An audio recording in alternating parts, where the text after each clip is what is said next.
बिथांमोना सुबर्ण आरो अनिल मोना गावसोरनो पुलिसखौ कल खालामनानै लिंहरदों जाहैबाय आरोना पुलिस मोनाबो बिसोरबो नागिरबाय थानायाव मोनैलाय गावसोरनो पुलिसफोरखौ फन खालामनानै अनिल मोना फन खालामनानै इसोरखौ लेंहरनानै हाय हेलौ लोगोफोर आरो आं दिनै नोंथांमोननि सेरावहाय फिन खेबसे गोदान भिडिअ लानानै फैलायबाय आरोना लोगोफोर थ' लोगोफोर नोंथांमोना जानो हागौ बे भिडिअखौ बा बे नटिसखौ सोरनिबा इउटुब चेनेलफोरावहाय नङाब्ला फेसबुकफोरावहाय नुबायबो जानो हागौ आरोना लोगोफोर थ' लोगोफोर आं सानदोंमोन मा नोंथांमोननि सेरावहाय नैबे मोनसे भिडिअखौ आं लानानै फैया बा नैबे मोनसे कन्टेन्टखौ आं नोंथांमोननि सेरावहाय शेयार खालामा होननानै सानदोंमोन मानो होननानै बुङोब्ला नैबे मोनसे नटिसा जाबाय गोबां गोबाव सम जाबायमोन नालाय मथा मथि 2 मान्थआनो जाबायमोन खोमा ना लोगोफोर 2 मान्थआनो जाबायमोन ओंखायनो आं जेनेबा लाबोआ होननानै सानदोंमोन आरोना लोगोफोर थ' आं दायो बांद्रायखौ गोलाव खालामबाय थालायासै आरोना सिदा मेन पइन्टआव थांनोसै डिसक्लेमारखौ लागायदेरनानै होलांनोसै नोंथांमोना भिडिअखौ जोबजासिमल' नायलांबाय हादों आरोना लोगोफोर हुदे बिदिब्ला थ' लोगोफोर नोंथांमोना बै आंनि थाम्बनेल आरो टाइटेलखौ नायनानै दिनैनि भिडिअआ मानि थाखाय जागोन एसेब्लाबो हमदां हाखाबाय नङा होमबा लोगोफोर थ' लोगोफोर जायखियानो जादोला दाखालि सानथामसोनि आगोलावहाय आं नैबे मोनसे नटिसखौ मोनदोंमोन आरोना लोगोफोर बड'लेण्ड रादाबनि दारैहाय बिथांमोना नैबे मोनसे माबाखौ नटिसखौ होदोंमोन आं नोंथांमोननो स्क्रिनशटखौ होना होदों नङा होमबा लोगोफोरनि बेयाव जे लिरना होदों आरोना बिथांमोना जिथु कल रेकर्डिं भाइरेल जानाय अनिलदों आरो सुबर्ण बसुमतारी बिथांमोना दायो जेलनि दालि ओंखामखौ जागासिनो दङ होननानै बिथांमोना बेयाव स्क्रिनशट मारिनानै गावसोरनि बड'लेण्ड रादाबनि फेसबुकनि थ्रुयै बिथांमोना हगारनानै होदोंमोन नालाय थ' आं बे नैबे मोनसे नटिसखौ सिगांनि समावनो मोन्दोंमोन दाखालि सानथामनि आगोलावनो नाथाय आं गोबां समनि आंखालनि थाखाय आं नैबे मोनसे भिडिअखौ नोंथांमोननि सेरावहाय शेयार खालामनो हायाखैमोन आरोना लोगोफोर थ' लोगोफोर नैबे मोनसे नटिसा ओरैबायदि आरोना आंनि आन्दाजाव खोनानाय मथेबा ओरैबायदि थ' गोबां सुबुङानोथ' दायो बेफोरबायदि मा होनो बिसोरनि दारै सोंखारिदोंमोन बिथांमोना जुदि गावसोरनि दाय नङाब्ला मानो थाखाय दासिमबो खारखोमानानै दङ क्लियारिफिकेसन मानो होआखै 8 बोसोर बैसोनिखौनो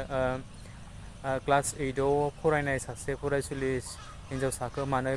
नोंसोर बिफा बैसोनि समान मानसिया मानो दिनै बेफोरबायदि खालामनानै बेफोरबायदि मानो खारखोमानानै दङ जुदि नोंथांनि दाय नङामोनब्ला नोंसोरनि दाय नङामोनब्ला नोंथांमोना दिनै मानो खारखोमानानै दङ दिनै ससियेल मिडियाआव फैनानै बेफोरबायदि क्लियारिफिकेसन मानो होफैयाखै होननानै बायदि बायदि नोंथांमोना गोबां ससियेल मिडियाआवहाय आं बिथांनि कमेन्टफोरखौ नुदोंमोन आरोना आं नोंथांमोननो फारि फारि होलांबाय थागोन बिथांमोना जे मा ससियेल मिडियाआवहाय बिथांमोननि दारै अनिलमोननि आरो सुबर्णमोननि दारै मा लिरनानै होदोंमोन आरो आं नोंथांमोननो स्क्रिनाव होनानै होदों नोंथांमोना फारि फारि फरायलांबाय थानो हागोन गोबां सुबुङानो बिथांमोननिखौ जुदि दाय नङामोनब्ला गावनि फेसजों मोगा मोगि जानानै बिथांमोना क्लियारिफिकेसन होजानो लुबैदोंमोन आरोना जोंनि पाब्लिकआ नङा होमबा लोगोफोर ओंखायनो जेनेबा आंबो दिनै नोंथांमोननि सेरावहाय नैबे मोनसे नटिसखौ मोननानै दिनै फुल आपडेटखौ आं होनो होननानै सानबाय आरोना होनो होननानै नैबे मोनसे भिडिअखौ लाबोनाय जाबाय आरोना लोगोफोर थ' लोगोफोर बेनि गेजेरावनो जुदि आंनिबो माबा मोनसे जुदि गोरोन्थि जायोब्ला माबा मोनसेथ' नङा माबा मोनसेथ' थालांखागोन आं मानो होननानै बुङोब्ला बांद्रायखौ मोजां मिथिया आं आन्दाजाव जाबायदि आं मोनथिदोंमोन आं बेखौनो नोंथांमोननि सेरावहाय दिनै आं शेयार खालामनो सानदों बा नोंथांमोननि सेरावहाय गुवारै बुंफोरथिनानै होनो बा फोरमायलांनो होननानै सानदों आरोना लोगोफोरथ' नोंथांमोना ओरैबायदि सोंखारिदोंमोन ससियेल मिडियाआवहाय बिथांमोनखौ आरोना बिथां साब्रैनि दारावथ' सासेया हमजाबायमोन नङा होमबा दैदेनवारिया आरो थ' ओरैबायदि दायो बिथांमोनाबो सुबर्ण दं आरो अनिल नार्जारिजों बिथांमोनाबो दायो जेलावनो दङ दालि ओंखाम जागासिनो दङ होननानै नोंथांमोना नैबे मोनसे नटिसखौलाय मोनखाबाय नङा होमबा थ' ओरैबायदि बिथांमोना माबोरैहाय मानोहाय सिरि सिरि दायो जेलनि दालि ओंखामखौ जागासिनो दङ बेनि मेन पइन्टखौ नोंथांमोना रावबो मोनथियाखै नङा होमबा लोगोफोर बिथांमोना दि मानो बेफोरबायदि हरखाबै जेलनि दालि ओंख्रिखौ जाखो होननानै गोबां सुबुङानो सानदों आरोना दिनै ससियेल मिडियाफोराव फैयासै ओमफ्राय प्रेस मिटआवबो फैयासै होननानै आरोना लोगोफोर थ' आं बेखौनो नोंथांमोननि सेरावहाय फोरमायनो होननानै सानदों आरोना लोगोफोरा थ' नैबे मोनसेखौ बिथांमोनखौ ससियेल मिडियायाव मान होयैनि ओरैबायदियानो जाहैबाय खारनानो जेनेबा बिथांमोना सुबर्ण आरो अनिल मोना गावसोरनो पुलिसखौ कल खालामनानै लिंहरदों जाहैबाय आरोना पुलिस मोनाबो बिसोरबो नागिरबाय थानायाव मोनैलाय गावसोरनो पुलिसफोराखौ फन खालामनानै अनिल मोना फन खालामनानै इसोरखौ लेंहरनानै बेफोरबायदि पाब्लिकआव एलाउड खालामनांला मिडियाफोराव लिंनांला जों थांनोसै जोंखौ हमफैदो जों आमुगाव दङ बिदि होननानै बिथांमोना गावसोरनो पुलिसखौ फन खालामनानै बिदि जेलाव फैदों होननानै बिदि आं मोनथिनो मोन्दों आरोना लोगोफोर खौरांखौ बिदि मोन्दों। थ' लोगोफोर नोंथांमोना बिनि अनगायै आरो गुबुनबो मोनथिनो हागौना आं जेनेबा आं जाबायदि मोनथिदोंमोन नोंथांमोननि सेरावहाय आं बेखौनो फोरमायनानै होबाय आरोना लोगोफोर। थ' नैबे नटिसानो ओरैबायदि आरोना बिथांमोना बड'लेण्ड रादाबनि गेजेरजों नैबे मोनसे नटिसखौ फोसावनानै होदोंमोन मानो होनबा गोबां सुबुङानो मोनथियाखैमोन नालाय पाब्लिकआव नङा होमबा बिथांमोनखौ जुदि दाय थासेयावबो मानो बिथांमोना दासिमबो हमनो हायाखै खाखुमानानै दङमोन होननानै जाहाथे बिथांमोनखौ हमबाय होननानै मोनथिथों होननानै नैबे मोनसे माबाखौ नटिसखौ